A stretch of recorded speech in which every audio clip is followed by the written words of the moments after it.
Hello, ladies and gentlemen. My name is James Duggan, and welcome to Kingdom, the kingdom management game, as the name might imply, that has a very interesting mechanism and unique mechanism for interacting with the world around you. The only way, besides running at these deer and scaring them, that you can directly impact the world around you is by emptying your coin purse.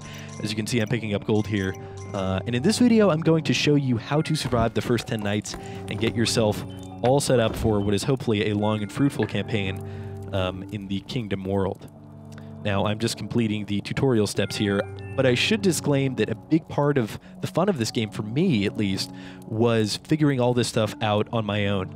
I'm playing this before release, so obviously I don't have access to stuff like a wiki where I can just look everything up. Now, by the time you see this video, you probably will, so it is up to you whether you want to kind of forge your own path, or maybe you've just gotten to like night 15 and have become frustrated and just want to stomp those darn portal beasts, in which case stick around. I will show you exactly how to do that and what I think is the most optimal strategy for creating a long-lasting kingdom that will eventually allow you to beat the game. What I'm doing right now is nothing groundbreaking. I'm just following the tutorial steps that need to be followed in order to unlock that invisible wall on the right or left-hand side. I'm starting out with a single builder, and kind of straight away the strategy is get as many people as possible and turn them into archers. Don't need a lot of builders. You don't need to upgrade your base too much. You certainly don't need to rush the stone altar. But you do, however, need to get a couple of archers to saturate both the right and left side of your base in order to kill these bunnies and get their gold. That's a big part of it, is just hunting. Okay, so I would at this point venture out and start recruiting. However, it took a little bit longer than I would have liked to accumulate that starting gold. So I'm going to wait. Otherwise, if I went out and recruited some individuals, they would just be ambushed on their road back to my kingdom by the single portal beast that spawns on night 1. So I'm just going to go ahead and hang tight. You could argue that you could go out and try and find a chest at this point. I'm going to try and keep everything inclusive to resources that I've generated for the sake of limiting RNG, even though the traveling merchant is a big part of my starting build. Let's see, do we have any villagers that are just chilling? Nope. Everybody has a weapon, so that's cool. You will need to upgrade your town to get to the point where you have a farm eventually, because farms are the main way in which you generate gold past night 10. So I don't just want to get you to night 10 and have you fail. I want you to get to night 10 and then succeed after that. For the sake of brevity, I may skip through some of the nights just because there's not going to be a lot of intense waves. For instance, that guy, not the most intense fight. So, at the end of every night, or the beginning of every morning, this chest spawns. And now I can go out straight away and get to recruiting. This is the best time to venture out.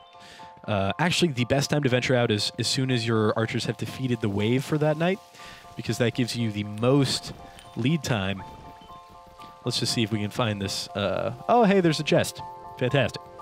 Now, ideally, the traveling merchant would be right around here, but he may spawn on the left side. So we'll find out. Exploration in the beginning, at least, is a big part of this game. Looks like we have another camp, which is actually really good because, like I said before, it's all about recruiting. All right, so there's the portal. I'm not going to go past it. That means the archers the traveling merchant is probably on the left side. And for the sake of not ruining this entire video, I'm just going to go ahead and buy bows and arrows, because the way that he works is he rides around. He has this donkey that is just kind of hauling around all these goods, and you pay him, and he will randomly fill up one of your weapon or tool racks, be it the scythe rack, be it the hammer rack, or be it, hopefully, the archer rack, because, again, you are trying to build as many archers as possible in these early moments of the game. The cool part about exploring is your underlings, if you will, do generate resources when you're away, so that's nice. We'll just kind of fill that up. Let's get our first wall going. I do not need an interior tower.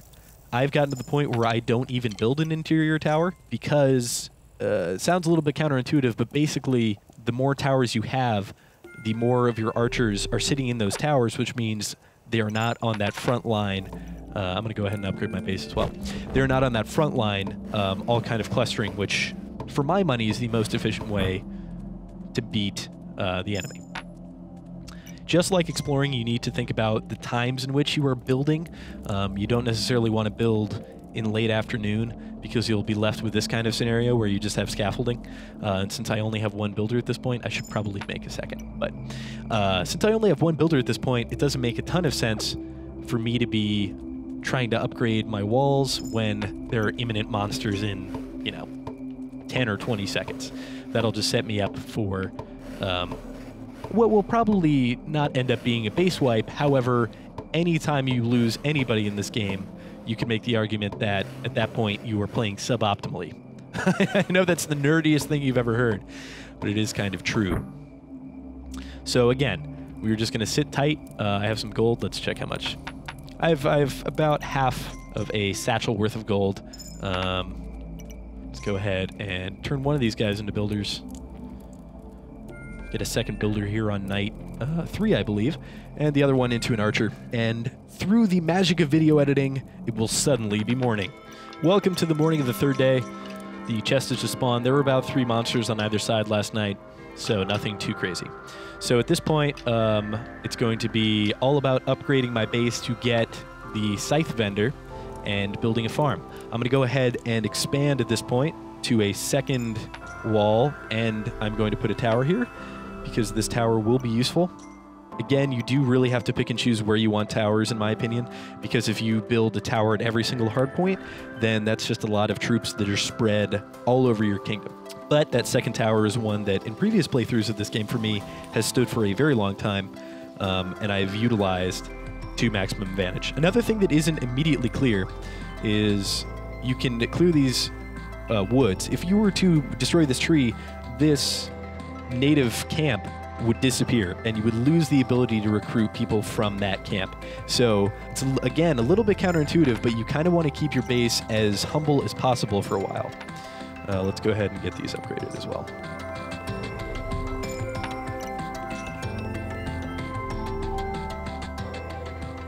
And I'm going to head over to the other side and do the exact same thing. I will eventually unlock the ability to build catapults when my town is big enough. I am going to destroy these 3 trees because you can see here I cannot build on this mound a wall, which is crucial when you build a tower, in my opinion. You can also sometimes see where that little waterfall is. That is a farm hardpoint, or node, if you will. It doesn't look like I got any super close farms, which isn't the best, but it's totally manageable. A lot of the times when you're playing through and something isn't, like, for instance, I don't have that traveling merchant, or I don't have a farm that's super close to the base on my left side, that's okay. Just keep playing, you'll be able to get through it. I don't have a farm on the right side. Okay, I do. But you see, I have to destroy this native camp, so I'm making a sacrifice there to lose the amount of people I can recruit per night and gain gold per night. So I'm pretty sure that was an intentional design choice. It leads to some pretty interesting decisions when it comes to what you want to build and go for. So I've upgraded the town to the 3rd tier, which has unlocked these wooden walls and has given me this scythe vendor. So when I do knock over that tree, I can start buying scythes and recruiting farmers. But for now, I'm just going to go ahead and keep investing in bows and arrows. So in my experience, night 5 is the night that it starts to go down, and you start to get a very large wave of enemies coming. I believe this is the 3rd night, and there isn't an abundance of stuff to do again, so I'm just going to go ahead and cut until either A, I get a massive swarm of enemies, which probably won't be the case, or B, the morning comes around. See you then. Welcome to the morning of day 4. I am on the left side of my base, and I am building that out. Something you should keep in mind is if I were to upgrade this right now, that chest would disappear. So if you are going to upgrade your base, make sure you do it after you've collected the chest from that morning, or sometime around the nighttime, or that's usually a good time to upgrade stuff. All right, while that's happening, let's just explore over here and see if there's anything worthwhile. I don't think there is, actually, so I'm just going to go straight in the opposite direction and recruit. You should note that if you were ever in the woods, make sure, number 1, that you have at least a semi-full coin purse, or else you'll lose if you get hit and your crown gets knocked off. Or B, I suppose, is make sure you mind your horse's stamina whenever you're moving past portals. Even if it's not the nighttime, sometimes a monster will come out of the portal and start attacking you. So at that point, you either need to A, drop gold, or B, run, hopefully both, Otherwise, you'll get swarmed. So that's no good for anyone. All right, seems like a better time than any. Let's go ahead and get this moving. So I'm going to destroy that, and I'll lose the ability to recruit about one person per night there, but that's something at this point that I'm totally comfortable with. I need to make sure that my defenses on the left side are totally fine.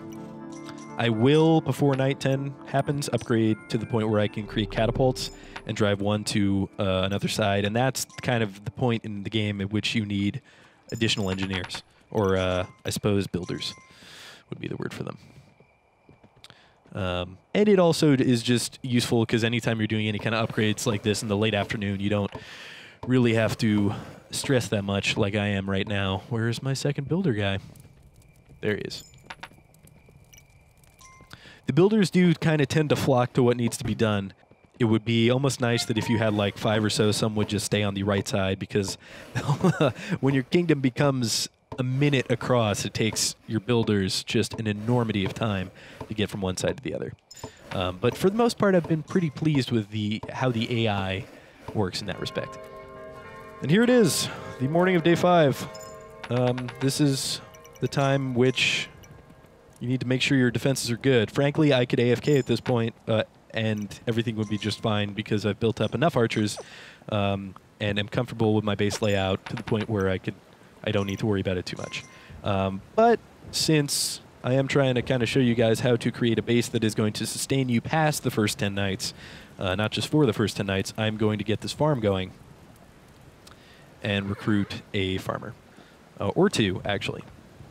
And the way farmers work is they kind of just go dig in the mud and make a lot of gold. And here's the farm. Now, something I noticed about the farm that, again, is not immediately apparent when you first start playing is when you upgrade it to the second tier of farm, the farmers will stay in the hut and they'll just get absolutely slaughtered. So unless your farm is inside of a fortification like a wall, do not upgrade it to rank 2. Because the scythes are very expensive. They are 5 gold per, which you do not want to lose a lot of those. If you keep it at rank 1, the farmers are smart enough to retreat to the cover of your base, which again is an interesting design choice just because you would think that upgrading something makes it objectively better. That's not always the case. It's situationally more advantageous in some instances, but not all. We can see my one farmer is going out to work in the rain. What a dedicated individual. He may produce some gold tonight, he may not, but the important part is that he's going to be producing gold for the next X number of nights, and that's what's important. So night 5, again, is when it's going to, there will hopefully be a large wave, and I'll just show you how kind of keeping my base nice and tidy and small and not overextending and stacking archers allows me to not only not be wiped for that night, but lose no one. Is the claim I'm going to make here. Whether that actually turns out to be the case, oh man, look at you guys, you're so productive.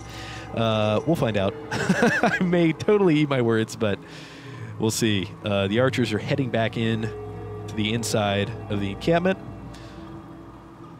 which is always nice that the AI doesn't just wander off into the woods in the middle of the night. And I'm not going to cut away. I'm going to stick with it on night 5 because in previous playthroughs, I have about 10 hours of experience at this point, and night 5 always seems to be a challenge.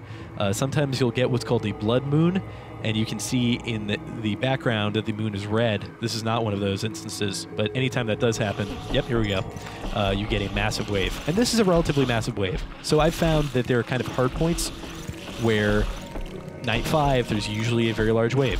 Whenever you get a blood moon, very large wave. So you have to, it's a little bit experience and also just a little bit preparedness, allowing you to get ready for those situations. So now that that has happened, I can go straight out and start recruiting. And that night is usually the first test of your Regal Savvy, so if you make it past night 5 without losing a single soldier, you know you are in a pretty good spot. And this seems like a better place than any to wrap this video for now. We are going to go to night 10. This is not just a night 1 through 5 scenario. My promise is to get you to night 10 and past that. So stick around for part 2 of the video where we will be going all the way to that 10th night.